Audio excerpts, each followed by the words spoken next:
Halo semuanya, kami dari kelompok 8 kelas 11-6 temani kami mengeksplor Museum Diorama Nusantara Purwakarta yuk! Museum Diorama Nusantara menampilkan konten-konten sejarah Nusantara Indonesia dari zaman purbakala, kerajaan-kerajaan seperti Hindu, Buddha, dan Islam, masa penjajahan Belanda dan Jepang, hingga masa reformasi. Sini aku mau ngejelasin tentang kendala budaya zaman Paleolitikum. Yang pertama disebut dengan istilah zaman Paleolitikum atau zaman batu tua karena hasil-hasil kebudayaan yang digunakan sebagai alat-alat bantu dalam kehidupannya berupa batu-batuan yang belum dibentuk dan belum dihaluskan. Zaman ini dikenal juga dengan sebutan masa berburu dan meramu. Ada kapak panata, serpi, ada pahat genggam, ada kapak berimbas, proto kapak genggam. Ini kapak pembelah atau cleaver. Nah ini polyhedron dan bola. Dan ini artefak paleolitik dari situs Ngebong Sangiran. Nah ini situs Kalibaksoka dan temuan artefaknya budaya Pacitan-Pacitanian yaitu chopper, kapak genggam.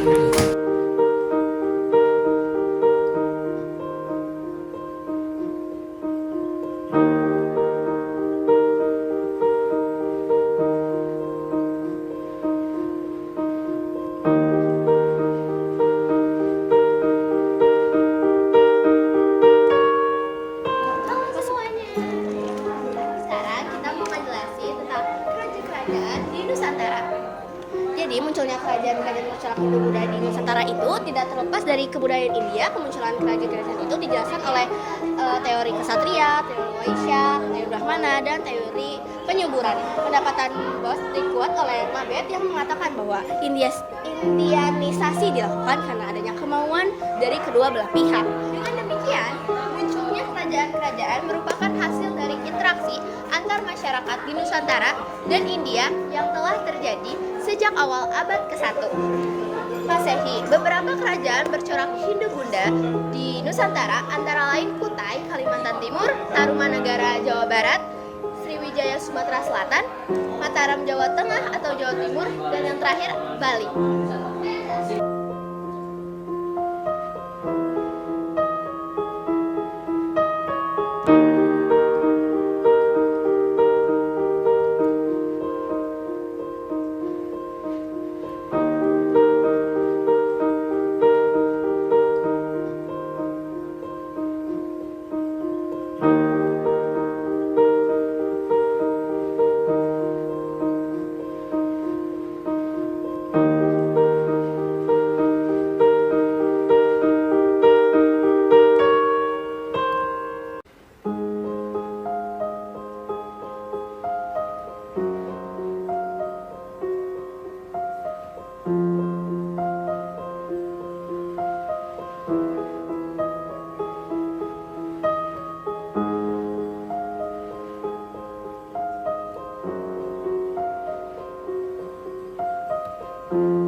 Festival Erau di Kutai Kartanegara menampilkan tradisi adat dan prosesi belimbur.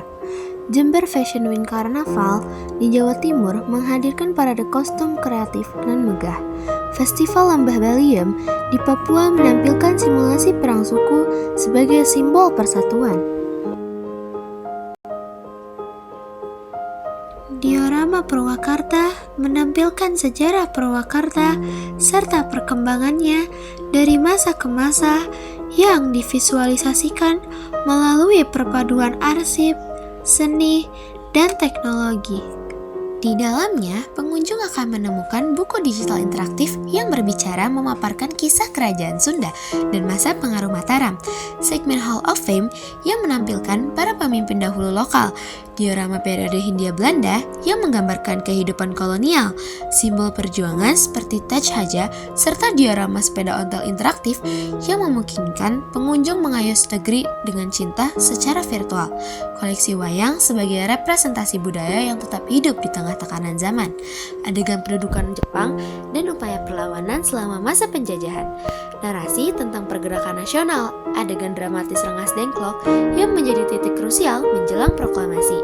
Dan akhirnya ilustrasi kemerdekaan dengan miniatur bendera merah putih dan Garuda di pusat tampilan. Seluruh koleksi ini disusun secara kronologis dan interaktif agar pengunjung dapat mengikuti perjalanan historis Purwakarta dari masa kuno hingga kemerdekaan. Kami merasa lebih memahami bahwa sejarah bukan sekedar masa lalu, tetapi cerminan untuk masa depan. Kami jadi semakin bangga menjadi bagian dari bangsa Indonesia yang kaya akan budaya, sejarah, dan perjuangan. Bagi kami, budaya Indonesia tidak hanya beragam, tapi juga hidup dan terus berkembang.